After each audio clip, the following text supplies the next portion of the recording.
Hello everyone, welcome back to excel basic part 3। तो आज के सेशन में हम एक्सेल के कुछ important basic formulas and function को प्रैक्टिकली समझेंगे। अगर आप एक्सेल बिगिनर हैं या एक्सेल फंक्शन आपको डेली ऑफिस वर्क, एमआईएस और डाटा हैंडलिंग में बहुत यूजफुल रहेगा। ठीक है, तो आज हम इस फंक्शन के बारे में सीखेंगे। मैंने नेक्स्ट वीडियो में पार्ट 3 में सब कुछ बताया है।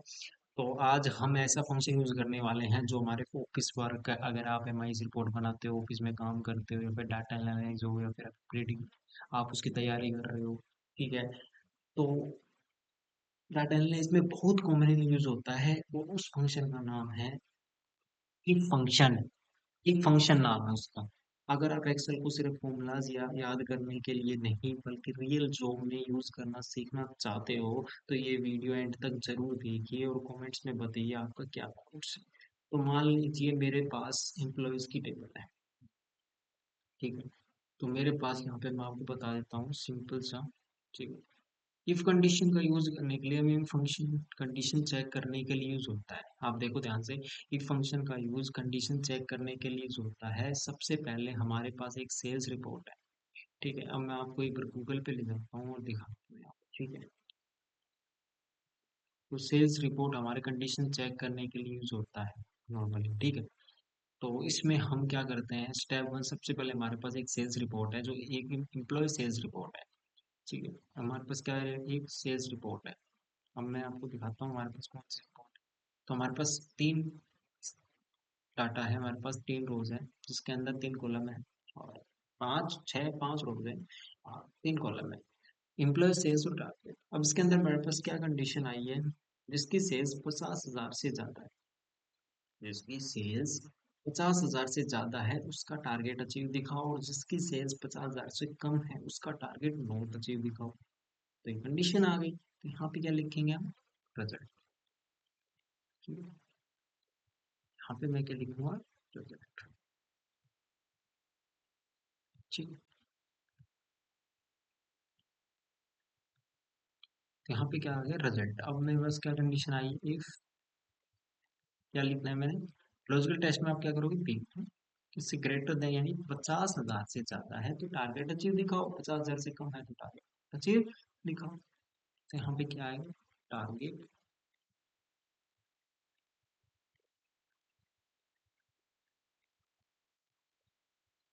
टारगेट अचीव, और 50,000 से कम है तो टारगेट नॉट अचीव। ठीक है, फिर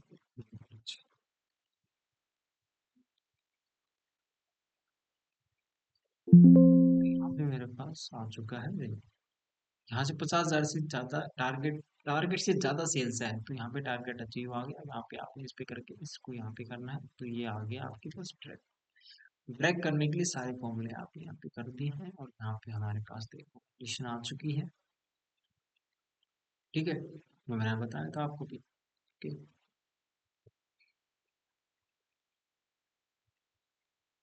रिजल्ट आपके साथ। ठीक है, अब इस फॉर्मूले में क्या बताया, 50,000 से ज्यादा सेल्स हुई है इसकी। राहुल ने 50,000 ज्यादा, टारगेट से ज्यादा सेल्स कर दिया है उसने, तो उसका टारगेट अचीव हो गया। उसने, अमन ने 50,000 से कम किया है तो उसका टारगेट नॉट अचीव हो गया। ठीक है, अब इस फॉर्मूला को नीचे ट्रैक करना है तो एक्सेल ऑटोमेटिक हर फॉर्मूला उसको सेल्स चेक करेगा और रिजल्ट दे देगा। एक्सेल ऑटोमेटिक हर एम्प्लॉय की सेल चेक करेगा और रिजल्ट दे देगा। अभी फंक्शन का लॉजिक क्या होता है, फंक्शन बेसिकली एक्सेल बोलता है कि अगर कंडीशन ट्रू है तो एक रिजल्ट दो, अगर कंडीशन फॉल्स है तो दूसरा, अगर कंडीशन ट्रू है एक रिजल्ट दो, अगर कंडीशन फॉल्स है तो दूसरा रिजल्ट दो। अब बेसिक स्ट्रक्चर क्या है कि अगर इफ कंडीशन, कंडीशन मतलब सेल्स, सेल्स की 65,000 से ज्यादा आई, मतलब 50,000 से टारगेट से ये कॉमन, ये मतलब इससे कम आई है, जैसे कि ये इससे कम है तो टारगेट नॉट अचीव आ गया। तो ये कंडीशन कहती है। P2 से जो हमने किया तो यहाँ पे 50 से ज्यादा सेल्स है तो ये कंडीशन हो गई।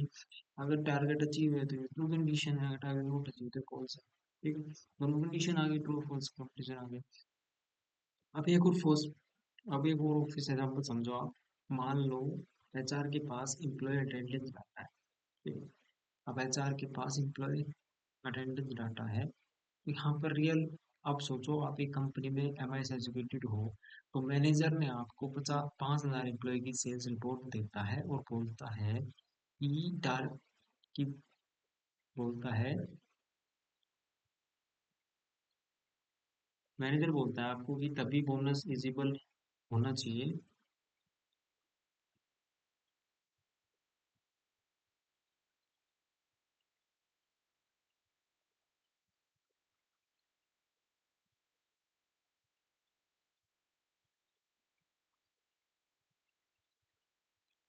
एम्प्लॉय तभी बोनस के लिए एलिजिबल होगा। मैनेजर बोलता है कि एम्प्लॉय तभी बोनस के लिए एलिजिबल होगा जब उसकी सेल 50,000 से ज्यादा होगी।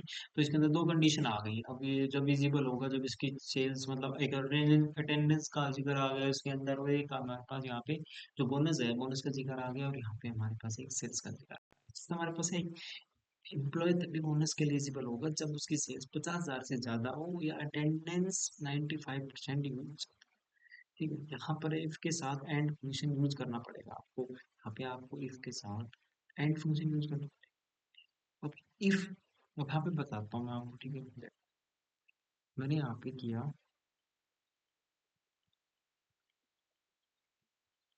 ये देखो मैंने यहाँ पे, फिर मैं आपको यहाँ पे दिखा देता हूँ।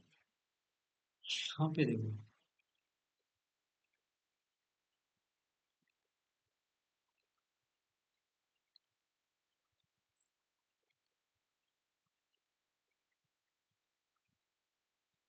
बोनस स्टेटस है। अब यहाँ पे हम इफ का यूज करेंगे, और यहाँ पे साथ साथ हम यूज करेंगे एंड का। तो एंड का यूज करेंगे। लॉजिकल टेस्ट क्या है, सेल्स है। ठीक है, 50,000 से ज्यादा है। ठीक है, ये तो आ गया। C2 क्या है, ये कंडीशन आ गई अगर माइनस 95% यहाँ पे आता है, 95% से ज्यादा होगा तो वो तो दिखाएगा इसमें इजिबल है। और अगर नहीं बोनस के लिए इजिबल है, अगर नहीं आएगा तो बोनस के लिए इजिबल नहीं है। सिंपल सी कंडीशन है। क्या है कंडीशन?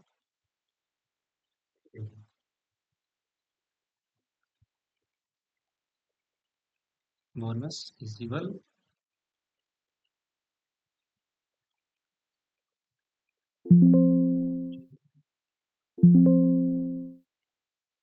Not eligible. ठीक है,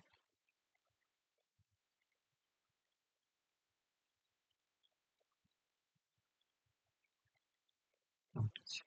ठीक, 50,000 से ज्यादा है सेल्स। C2 हमने लिखा 90, अब मैं 90% लगाता हूँ। ठीक है, 90% लगा दिया। 90% ज्यादा अगर एक्सेल हमें चेक करेगा कि सेल्स भी टारगेट से ज्यादा होनी चाहिए। अब जो सेल्स है ना वो टारगेट से ज्यादा होनी चाहिए। तो हमने कंडीशन क्या लगाई है कि अगर अटेंडेंस भी 90% से ज्यादा होनी चाहिए तो कंडीशन ट्रू है, अगर इससे कम होनी चाहिए तो कंडीशन फॉल्स है। तो बोनस इजिबल और बोनस नॉट इजिबल। कंडीशन,